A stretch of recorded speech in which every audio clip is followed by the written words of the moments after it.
आम्ही किंवा आमच्या लोकांनी साधं लाईट बिल जरी नाही भरलं तरी आम्हाला दंड लागतो, आमचं मीटर कट केलं जातं.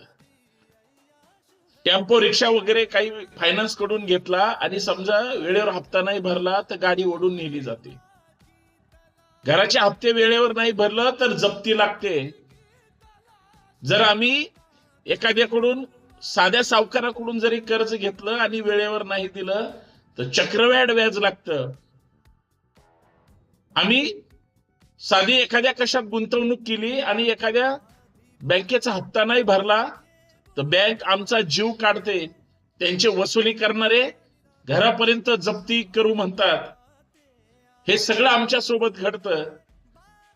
आणि एक भारतीय जनता पार्टीचा परप्रांतीय महाराष्ट्रात मुंबईत ताबा मारून बसलेला माणूस सेंट्रल बँक ऑफ इंडियाचे 103 कोटी रुपये त्या ठिकाणी बुडवतो, बँकेची फसवणूक करतो आणि बँकेची फसवणूक केली म्हणून ईडी त्याच्यावर गुन्हा दाखल करते.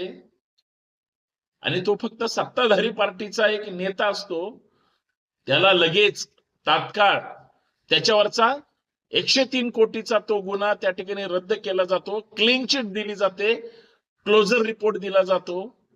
म्हणजे सर्वसामान्य लोकांना 1500 रुपयाच्या त्या लाडक्या बहिणीसाठी भोलतापांना बळी पाडायचं आणि तुम्ही 103 कोटी रुपयाला एका माणसाला थँक्यू मध्ये त्या ठिकाणी माफ करायचे.